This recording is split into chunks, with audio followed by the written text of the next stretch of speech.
मेरे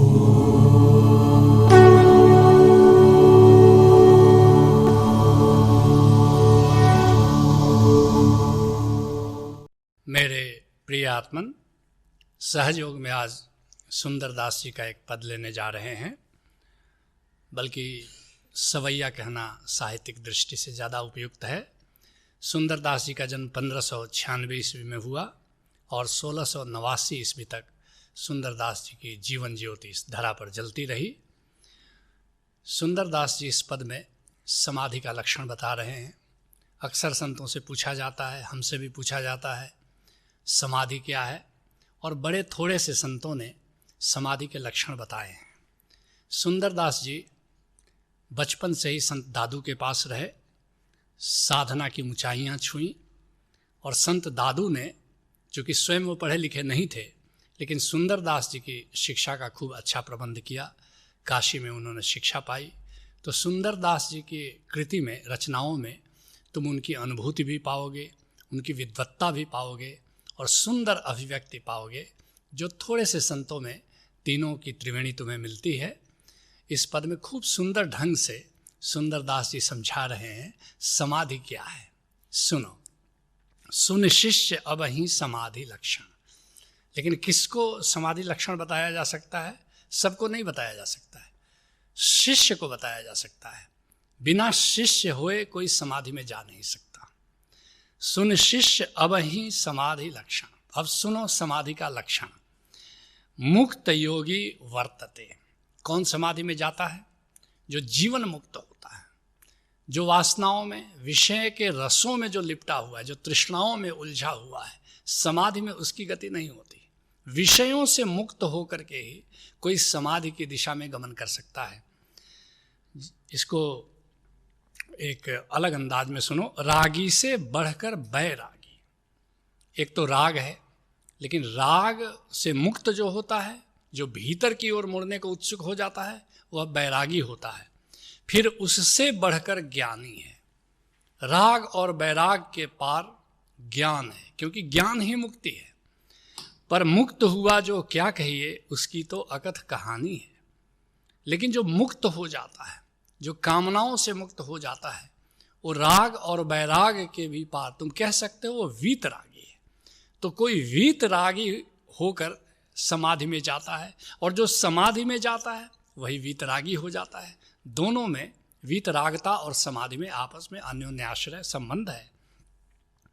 कहते हैं सुंदरदास, तह साध्य साधक एक होई जो क्रिया कर्म निवर्तते। ध्यान में द्वैत है, साक्षी में द्वैत है, कंप है, अकंप है, और दोनों के प्रति तुम बोध से भरे रहते हो। इसका नाम साक्षी है। जैसे कोई विचार चल रहा है और तुम विचार को देखते हो, तो विचार और विचार का जो दृष्टा है, द्वैत तो हुआ। समाधि में ये द्वैत नहीं रहता। वहाँ साध्य और साधक का भेद नहीं बचता। वहाँ गोविंद और भक्त का भेद नहीं बचता। वहाँ अद्वैत घटित हो जाता है। उस मिलन में एक ही रह जाता है, उसमें दो नहीं रहता। तह साध्य साधक एक होई जो। वहाँ ब्रह्म और जीव, साध्य और साधक, दोनों में अभिन्नता घटित हो जाती है। और क्रिया कर्म निवर्तते। वहाँ कोई प्रयास नहीं बचता, वहाँ कोई चेष्टा नहीं बचती, वहाँ कोई कर्म नहीं बचता, वहाँ कोई क्रिया नहीं होती। समाधि परम निष्क्रियता की दशा है। दत्तात्रेय अवधूत गीता में कहते हैं इसी बात को बड़े प्यारे अंदाज में, आत्मा से सारा जगत व्याप्त, आत्मा ही तो विश्वात्मा है। अब ध्याता कहो कि ध्येय कहो, जो भी चेतन सब आत्मा है। इधर से साधक बनकर ध्यान लगा रहा है, उधर से साध्य बन करके तुम्हारे ध्यान को खींच रहा है। साधक और साध्य में कोई भेद नहीं है। खेले रघुपति अथवा रावण, चल रहा वही पत्ते बावन। ब्रह्म ही दोनों तरफ से है। लेकिन इसको कैसे जानोगे? इसको बुद्धि से जानना जरा मुश्किल है। जब समाधि में जाओगे, जब ब्रह्म से मिलकर, गोविंद से मिलकर, ओंकार से मिलकर, ओंकार के प्रकाश से मिलकर, ओंकार के संगीत से मिलकर जब एक हो जाते हो, तो इस बात को समझ पाते हो। कहते हैं सुंदरदास, निरुपाधि नित्य उपाधि रहितम। समाधि के पहले तुम्हारी सारी उपाधियां हैं, कि तुम ऊंची जाति के हो कि नीची जाति के हो, कि तुम ब्राह्मण हो कि शूद्र हो, गोरे हो कि काले हो, लंबे हो कि ठिगने हो, पुरुष हो कि स्त्री हो। ये सारी उपाधियां, ये सारे विशेषण, ये समाधि की परिधि पर है। एक बार जब तुम समाधि में पहुंच गए, वहाँ तुम पुरुष की तरह नहीं पहुँचते, वहाँ तुम स्त्री की तरह नहीं पहुँचते, वहाँ ऊंची जाति की तरह नहीं पहुँचते, वहाँ नीची जाति की तरह नहीं पहुँचते, वहाँ कोई विषय नहीं बचता, वहाँ कोई विशेषण नहीं बचता, वहाँ कोई उपाधि नहीं बचती। यह निश्चय आनी है, यह निश्चय तुम्हें तब पता चलता है, यह बोध, यह निष्पत्ति तुम्हें तब पता चलती है जब तुम समाधि में जाते हो कि मैं तो उपाधि रहित हूँ, मेरी कोई उपाधि नहीं है। दत्तात्रेय इसको अवधूत गीता में बड़े प्यारे अंदाज में फिर कहते हैं, क्या घटाकाश, क्या महाकाश। ये सब दार्शनिकों के लिए छोड़ दो कि हम घटाकाश हैं, वो महाकाश है, और इस चर्चा से लेना देना क्या। इस बात को समझने से में उत्सुकता हमारी होनी चाहिए, इस बात को अनुभव करने में हमारी उत्सुकता होनी चाहिए। क्या घटाकाश, क्या महाकाश है, लहर सिंधु में भेद नहीं, निर्मल मन ही तो आत्मा है। बड़े साहस का वक्तव्य है। संतों के वक्तव्य में दत्तात्रेय का यह वक्तव्य बड़े साहस का वक्तव्य है। निर्मल मन ही तो आत्मा है, मन ही निर्मल होकर के आत्मा होती है, और आत्मा ही प्रदूषित होकर, आत्मा ही क्षुब्ध होकर के मन बन जाती है। दोनों में इतना आपस में परस्पर संबंध है। क्या घटाकाश, क्या महाकाश है, लहर सिंधु में भेद नहीं, निर्मल मन ही तो आत्मा है यही ज्ञान, है वेद यही। अब लहर कहो कि सिंधु कहो, वह तुम ही हो, तुम ही तो हो। लहर और सिंधु में क्या भेद है? कबीर साहब कहते हैं, दरियाव का लहर दरियाव है जी, भिन्नम कोयम। क्वालिटी में कोई भेद नहीं है, बस जब क्षुब्ध हो जाए सागर तो लहर है, और जब लहर शांत हो जाए तो सागर है। कहते हैं सुंदरदास, कुछ भिन्न भाव रहे न कोऊ, सा समाधि बखानी है। सारी भिन्नताएं मन के तल पर हैं, साक्षी तक में द्वैत रहता है, लेकिन एक बार उस समाधि में तुम्हारा प्रवेश हो जाए, एक बार लीन हो जाओ, एक बार लवलीन हो जाओ, एक बार ओंकार से मिलकर के एक हो जाओ, तो याद रखना कुछ भिन्न भाव रहे न को। वहाँ कोई भिन्न विषय नहीं रह जाता, वहाँ कोई विचार नहीं रह जाता, वहाँ कोई समय नहीं रह जाता। सा समाधि बखानी है। जब कोई भिन्नता न बचे, कोई समय न बचे, कोई विचार न बचे, तब समझना कि तुम्हारा प्रवेश समाधि में हुआ है। दत्तात्रेय इस बात को अन्यत्र बड़े प्यारे अंदाज में कहते हैं, ना घट है ना है घटाकाश, है भिन्न जीव भगवान नहीं। कोई घटाकाश और महाकाश का भेद नहीं है भिन्न जीव भगवान नहीं। जीव और परमात्मा में भी कोई भिन्नता नहीं है, जैसे कि बूंद और सागर है, क्वालिटी में कोई भिन्नता नहीं है। जो भी दिखता सब ब्रह्म जान, ज्ञाता न ज्ञेय है ज्ञान यही। जो भी हमें दिखाई पड़ता है वो सब ब्रह्म का ही रूप है, कहीं वो रूप में है, कहीं वो अरूप की तरह है, बस इतना सा, नहीं तो सब ब्रह्म रूप ही हैं। मगर इस बात को चर्चा से, सत्संग से, शास्त्रार्थ से, बुद्धि से नहीं समझ में ये बात आती है। इसको समझना हो तो तुम्हें समाधि का स्वाद लेना होगा, समाधि का अनुभव करना होगा। कहते हैं सुंदरदास, नहीं शीत उष्ण क्षुधा तृषा, नहीं मूर्छा आलस रहे। जब समाधि में जाते हो तो क्या होता है, वहां गर्म है कि ठंडा है, ये जब तक तुम समय में हो, जब तक बुद्धि के तल पर हो, जब तक मन के तल पर हो, तुम्हें शीतलता और उष्णता का बोध होता है। समाधि में नहीं होता। क्षुधा तृषा, भूख और प्यास भी वहां पता नहीं चलती। समाधि की दशा में तुम घंटों पड़े रह सकते हो।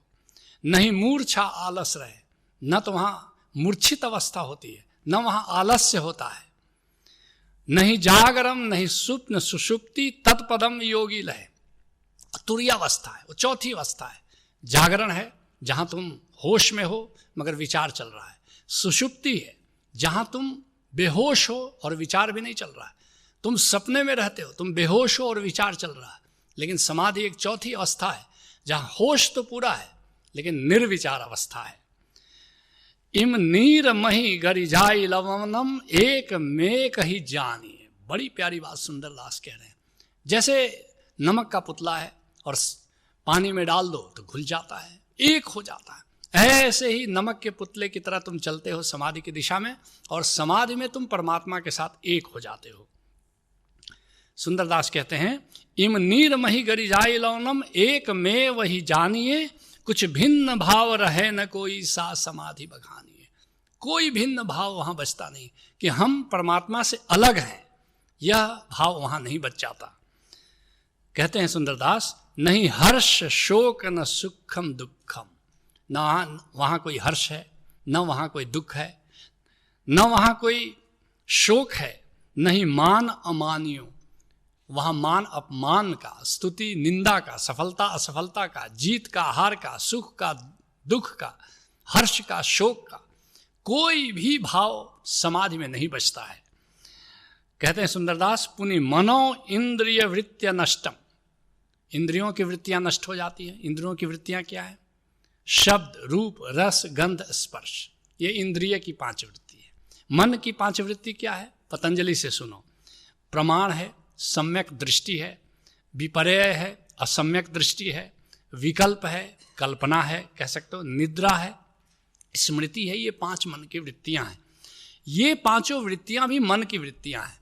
जब समाधि में जाते हो वहां निद्रा कहाँ है? वहां स्मृति कहाँ है?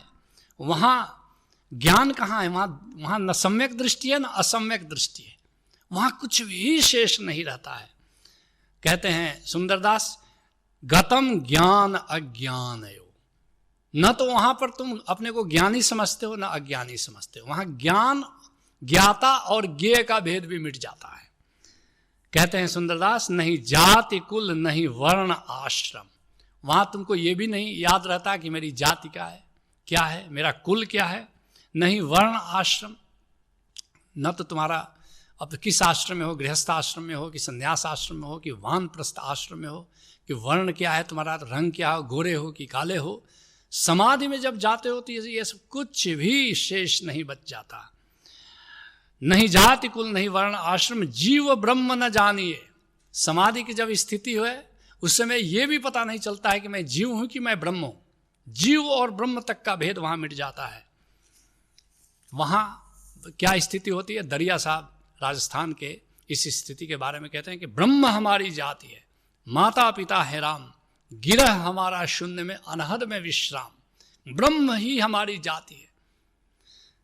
कहते हैं सुंदरदास, कुछ भिन्न भाव रहे न कोई सा समाधि बखानी है। बस 100 बातों की एक बात समझ लो कि समाधि में कोई भी भाव, कोई भी विचार, समय का कोई बोध वहां शेष नहीं रहता। इसको एक बड़े प्यारे अंदाज में सुनो। हरि में और हम में तत्वतः कुछ भेद ना बाकी, बचा बस एक केवल रिंदे आ उसको कहो साकी, न जाना है न आना है हुआ निर्वाण प्यारा है। याद रखना, जौक ने गजल लिखी है, मैं खान आए वहदत में साकी की इनायत से, पीते ही पुकार उठा जो तू है वही मैं हूं। वहां पीने वाले में, रिंद में और साकी में, पिलाने वाले में कोई भेद नहीं बचता। ओंकार को जानो, ओंकार से मिलकर, समाधि में मिलकर उसके साथ एक हो जाओ, यही सहज योग है। हरि ओम तत्सत।